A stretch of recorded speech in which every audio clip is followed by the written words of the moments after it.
প্রিয় দর্শক, উপকারী ভিসুয়ালস চ্যানেল থেকে আপনাদের সকলকে জানাচ্ছি আন্তরিক অভিনন্দন এবং শুভেচ্ছা। ভিডিওতে আপনারা যে গাছটি দেখছেন, এই উদ্ভিদটির নাম হল বিহলঙ্গনী।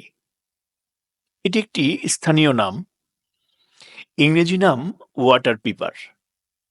এর প্রকৃতি হল বনজ ঔষধি উদ্ভিদ। এটা কোথায় জন্মায়? এই উদ্ভিদটি ভেজা জমি, ধান ক্ষেতের ধারে, জলাশয়ের পাশে প্রচুর জন্মায়। আসুন বিহঙ্গলিনী গাছের উপকারিতা সম্পর্কে জেনে নেই।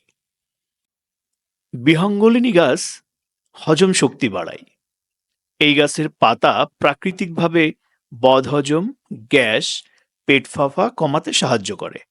লোকজ চিকিৎসায় পাতার রস অল্প মাত্রায় ব্যবহার করা হয়।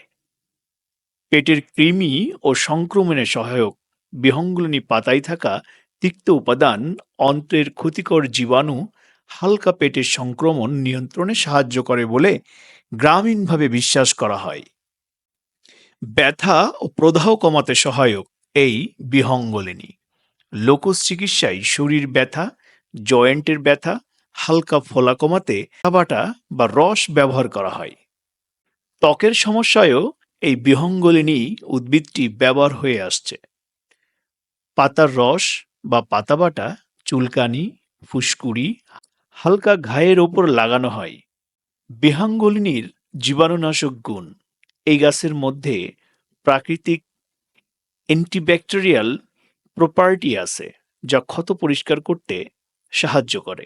এতক্ষণ আপনারা শুনলেন বিহঙ্গলিনী উদ্ভিদের কিছু ঔষধি উপকারিতা। এবার আসুন আমরা জেনে নেই বিহঙ্গলিনী গাছের অপকারিতা বা সাইড ইফেক্ট সম্পর্কে। এটি কিন্তু খুবই গুরুত্বপূর্ণ অংশ। অতিরিক্ত ব্যবহার বিপজ্জনক। এই গাছ খুব ঝাঁঝালো ও উত্তেজক প্রকৃতির। অতিরিক্ত খেলে হতে পারে পেট জ্বালা, ডায়রিয়া অথবা বমি। গর্ভবতী নারীদের জন্য ঝুঁকিপূর্ণ। গর্ভাবস্থায় এই গাছ খাওয়া বা রস ব্যবহার করা উচিত নয়, কারণ এটি জরায়ু উত্তেজিত করতে পারে। দীর্ঘদিন নিয়মিত খাওয়া ঠিক নয়। এটি কোনো দৈনন্দিন শাক নয়। দীর্ঘ সময় নিয়মিত ব্যবহার করলে লিভার ও কিডনির উপর চাপ পড়তে পারে। এটি কিন্তু লোকজ ধারণা অনুযায়ী কাঁচা খাওয়া নিরাপদ নয়। বিহঙ্গলিনী কাঁচা খাওয়া উচিত নয়, কারণ এতে জ্বালাপোড়া ও বিষক্রিয়ার মতো উপসর্গ দেখা দিতে পারে। বিহঙ্গলিনী একটি ঔষধি উদ্ভিদ হলেও এটি ব্যবহারের আগে অভিজ্ঞ লোকজ চিকিৎসক বা চিকিৎসকের পরামর্শ নেওয়া অত্যন্ত জরুরি।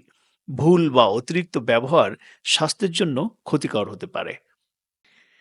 আমরা বলি যে কোনো ভেষজ উদ্ভিদ ব্যবহার করার আগে অবশ্যই আপনাকে সেই উদ্ভিদ সম্পর্কে ভালোভাবে জেনে নিতে হবে। একজন ভালো চিকিৎসকের পরামর্শ নিতে হবে, যিনি ওই উদ্ভিদ সম্পর্কে আদ্যোপান্ত জানেন এবং তার উপকারিতা এবং অপকারিতা সম্পর্কে জানেন, এবং কোনো সমস্যা তৈরি হলে তার সমাধান সম্পর্কে সমাধান দিতে পারেন।